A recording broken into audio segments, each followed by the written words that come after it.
Good afternoon, ladies and gentlemen. I would like to welcome you to this very important meeting today, Tuesday, August 6, 2019, in the City of Portsmouth City Council chambers. Madam Secretary. Thank you, Mr. Chairman. Commissioners, we will now have roll call. Please indicate your presence electronically. 7 members of the Planning Commission are present.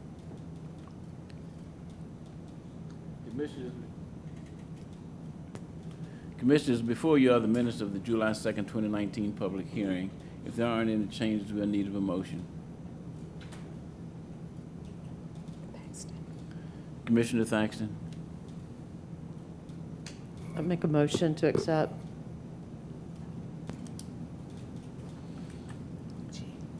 Commissioner G. Second. Madam Secretary. Thank you, Mr. Chairman. We have a motion and a second to approve the minutes from the July the 2nd, 2019 public hearing, and you will be voting electronically. This item is approved 7-0. Announcements of future meetings and conferences. Please note that our next scheduled work session is Tuesday, September the 3rd, 2019 at 12:30 p.m., 6th floor conference room, followed by public hearing at 1:30 p.m., City Council chamber. Items reviewed today will be presented to City Council for action at their September the 10th or September the 24th, 2019 public hearing, or as otherwise noted. Planning Commission rules limit a speaker up to 5 minutes to speak. We also ask that everyone please silence your cell phones at this time if you have not already done so. Our first item for today, UP 1910 Port Norfolk. Susan Slater is requesting a use permit to operate a microbrewery at 346 Broad Street. The property is owned by Port Norfolk Properties, LLC, William C. Creasy, and is located in the Historic Limited Business, HLB zoning district. The future land use map in the Build One Portsmouth Comprehensive Plan designates this property for commercial uses and is further described as Tax Map 144, Parcel 76.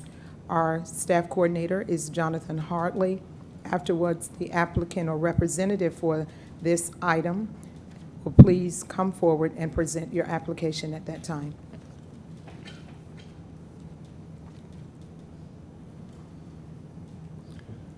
Mr. Chairman, members of the Planning Commission, this is an application that was originally on your July agenda, and because of some issues with notifying the surrounding property owners, it was necessary to open the public hearing on this item, leave it open, and continue this item until today.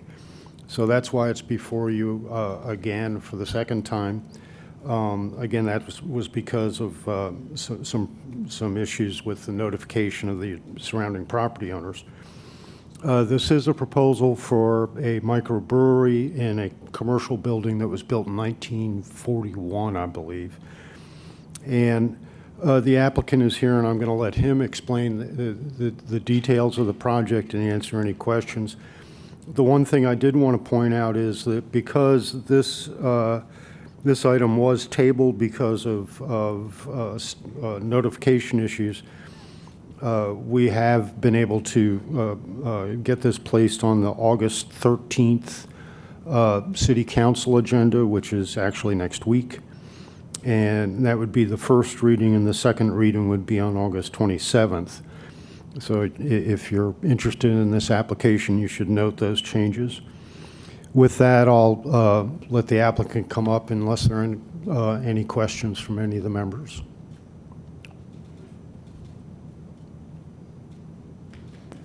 Commissioner Youngblood. Thank you, sir. Mr. Hartley, did you get any feedback from the neighbors on the notices that you sent out? I have received no communication from anybody that we notified by mail. Good. Thank you, sir. Thank you.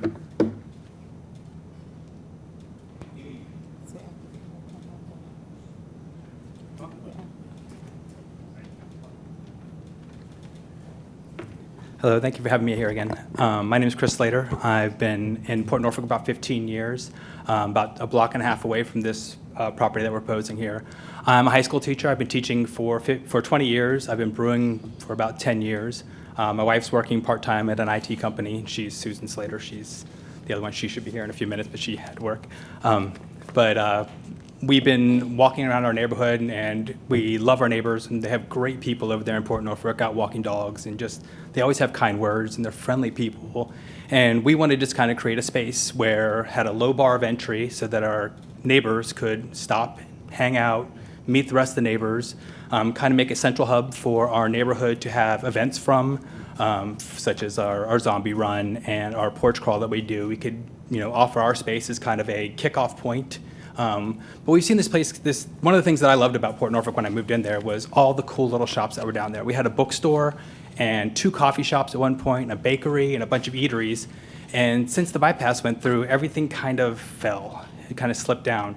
And so we're trying to make it just another destination, a place for our neighbors to come together and kind of give us a sense of community around something that is, kind of bigger than us as an individual, and just build up that little downtown district a little bit.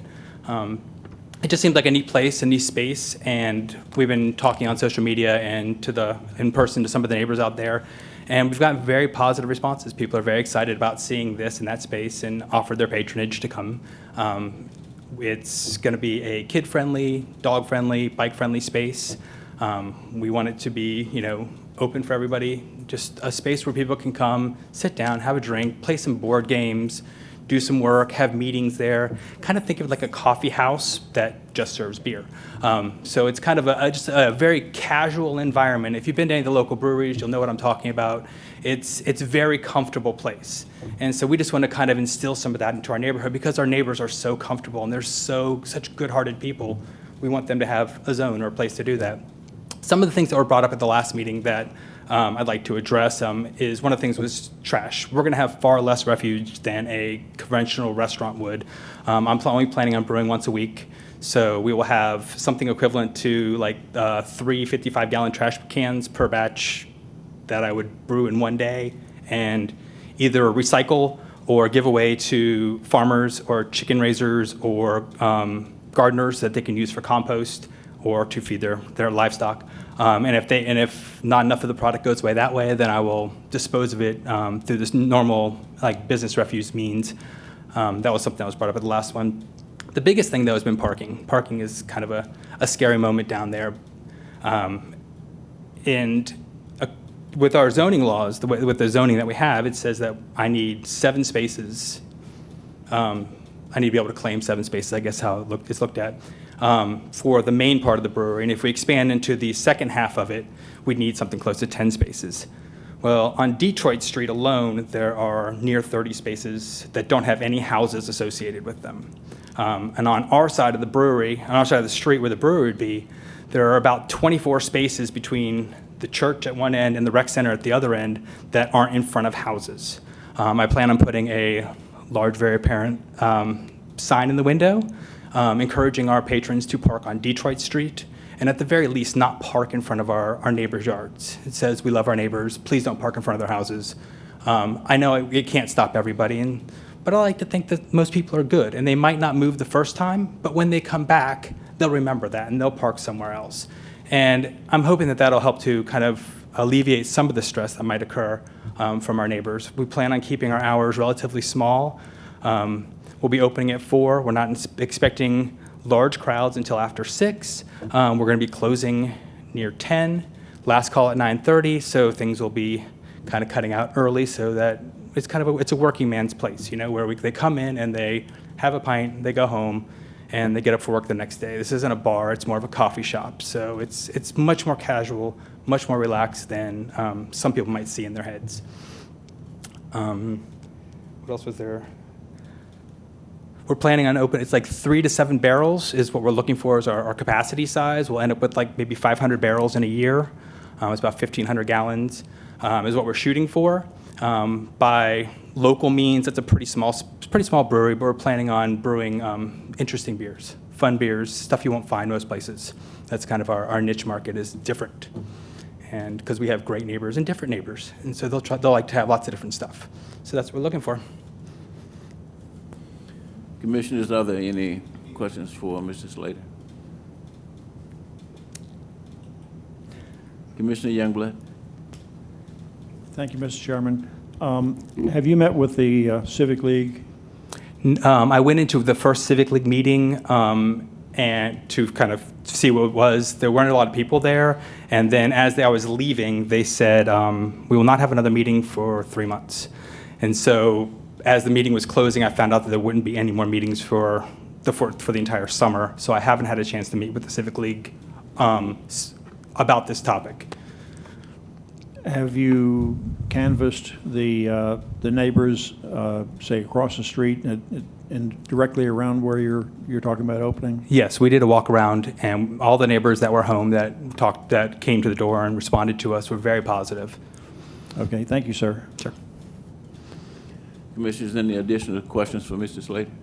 I've got one other question. Have you talked to the churches about possibly using those 2 lots for overflow parking? The one church at the end, the Methodist church, is for sale.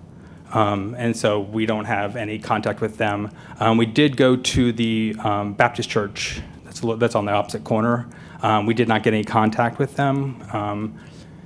But that's something that it's hard for us. It's hard for us to potentially ask them for money, like if we could pay them, because we don't know what our expenses are going to look like already, and then having something else that's kind of pushing into that direction, having an extra expense that might or might not be needed, it's difficult for us to lean that way. Okay, so the answer is no. No, I have not spoken to anybody specifically now. Thank you. Any additional questions for Mr. Slater? Thank you, sir. Madam Secretary, the public hearing remains open. Yes, sir. If there's anyone here who would like to address this application, you may come forward and you will have up to 5 minutes to speak. Appearing to be none, Mr. Chairman, members of the Planning Commission, this public hearing is now closed. We're in need of a motion. Commissioners, we are in need of a motion for UP-19-10 with conditions. Commissioner Thompson? I would like to make a motion that we recommend the acceptance of UP-19-10 with conditions. Commissioner Thaxton?